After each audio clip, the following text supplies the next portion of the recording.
Imagine walking into a store with $15,000 ready to spend. You know exactly what you want. The store knows exactly what you want.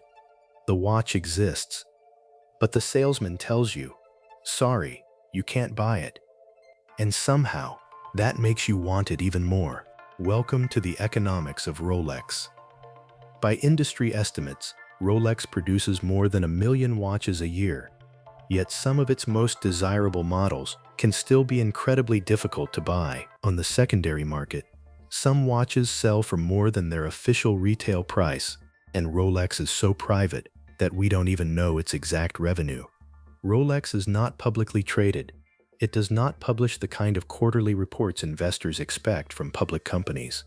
And it doesn't have Wall Street shareholders demanding more profit every quarter. To understand why this system works, you need to understand one thing. Rolex doesn't really sell time. So what does a $10,000, $15,000, or $20,000 Rolex actually do? It tells the time. Your phone does that more accurately.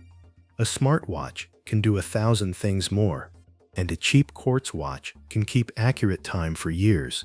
Economically, mechanical watches should have almost disappeared, and in the 1970s, it looked like they might. Cheap, accurate quartz watches hit the Swiss watch industry hard. Rolex survived because it was no longer competing only on function. Because if you buy a Rolex just to know the time, Rolex has already lost. People buy it because the watch says something about them.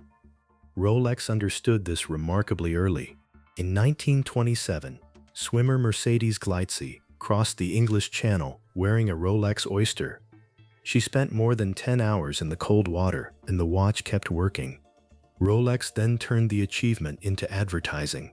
The message was simple: don't trust the advertisement. Look at what the watch survived. Rolex began connecting its watches with achievement: racing, exploration, tennis, and golf. If you simply say, this watch is expensive, that's advertising. But put it on winners, explorers, and record breakers for decades, and eventually the watch becomes a symbol of achievement. Now the real economics begins. Rolex is a private company, so the revenue figures you see online are usually estimates. We don't know the exact profit from the outside, and that makes Rolex unusual, even among luxury companies. Rolex isn't owned by a billionaire. It isn't controlled by a giant investment fund. Rolex Group is owned by the Hans Wilsdorf Foundation. The foundation was created by Rolex founder Hans Wilsdorf in 1945. That ownership structure gives Rolex something extremely valuable: time. There are no outside shareholders demanding another record quarter. Rolex can think in decades instead of quarters. And this brings us to the biggest question. If people desperately want a Daytona, why not simply make more? Because luxury has a strange problem. The better you become at satisfying demand, the easier it is to destroy the reason people want the product. Imagine every Rolex store had every model available tomorrow. Submariner? Available. GMT Master? Pick a color. Daytona? Take two. Sales might explode at first, but something more valuable would disappear. The feeling that getting one is difficult. This is where the famous waiting list culture begins. You can ask for a Daytona. That doesn't mean you'll get one. So the official price and the price of getting one immediately can become two very different things. During the watch boom of the early 2020s, that gap became enormous. The right to buy the watch at retail had value of its own. Then secondary market prices began falling from their 2022 peaks, and that exposed another problem. Rolex could sell a watch for $15,000. Days later, someone else could sell the same watch for much more. Rolex didn't earn that extra money. Dealers, flippers, and auction houses did. Rolex had created one of the world's most liquid luxury products, but much of the secondary economy existed outside Rolex. And then Rolex started moving into that economy. In 2022, the company launched Rolex Certified Pre-Owned. The idea is simple: a used Rolex can return to an official retailer. Its authenticity is verified, it is prepared for resale, and it comes with an official international guarantee. That changes something important. For decades, Rolex made money when a new watch left the authorized dealer. After that, the same watch could change owners again and again. 10 years later, 20 years later, maybe 50 years later, and Rolex had very little control over those transactions.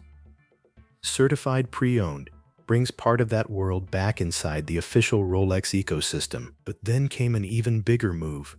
In 2023, Rolex announced that it would buy Bucherer. Bucherer was not a tiny watch shop. It was one of the world's major luxury watch retailers, with a relationship with Rolex going back nearly a century. Think about what that means.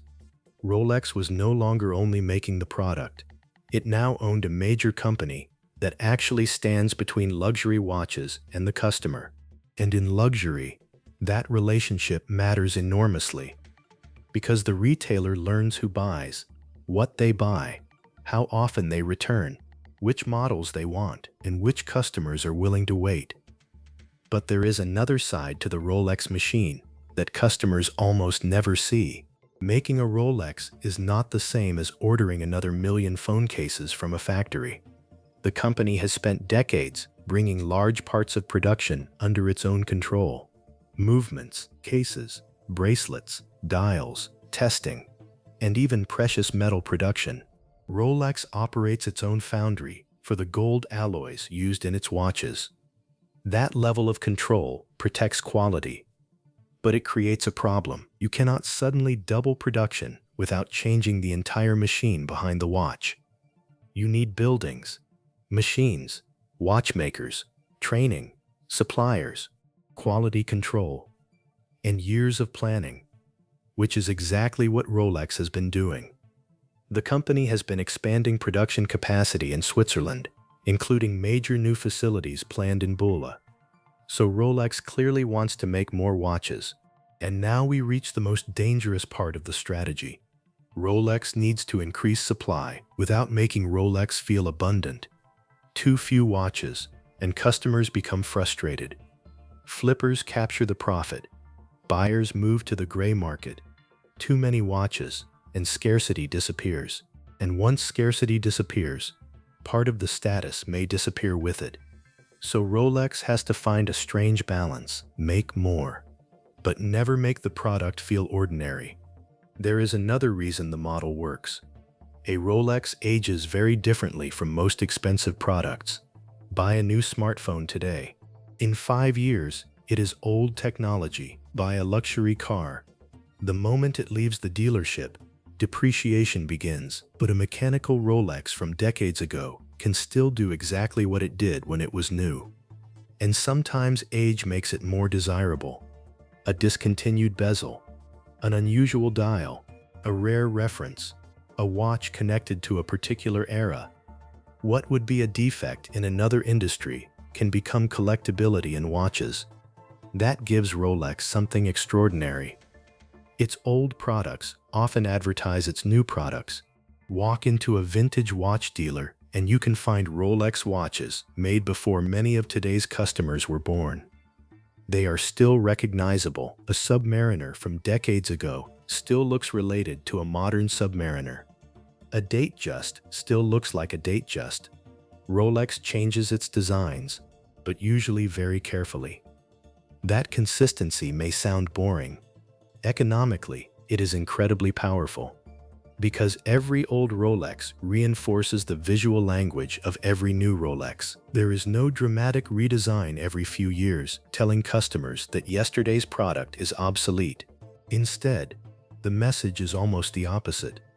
The watch your father bought can still look relevant when his son wears it. That is how a product becomes bigger than fashion. But this machine is not invincible. Rolex faces one risk that is impossible to manufacture away: perception. Luxury value exists partly in people's heads. Steel is steel.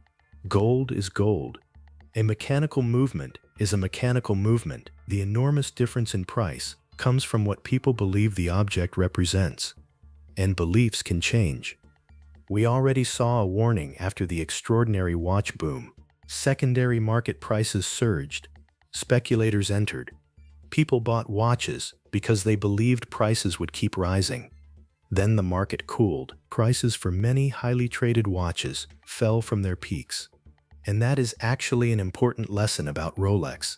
A Rolex is not a guaranteed investment. Some models appreciate, some do not.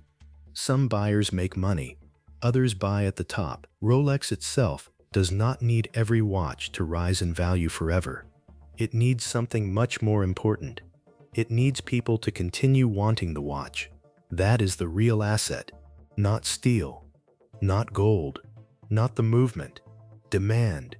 And protecting that demand explains almost everything Rolex does. Why designs change slowly. Why distribution is controlled. Why authorized dealers matter. Why the secondary market matters. Why the company invests so heavily in manufacturing. Why it associates itself with sports and exploration. Why it bought Bucherer.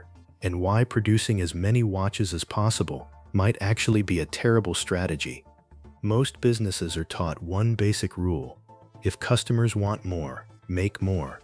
Rolex operates in a world where that rule can become dangerous, because scarcity itself can become part of the product. And there is one final detail that makes Rolex especially strange.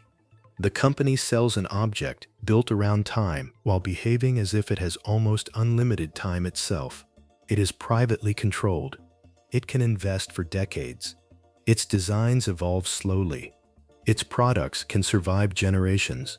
And many of its customers are willing to wait just for permission to buy one. That is why comparing Rolex to a normal watch company misses the point.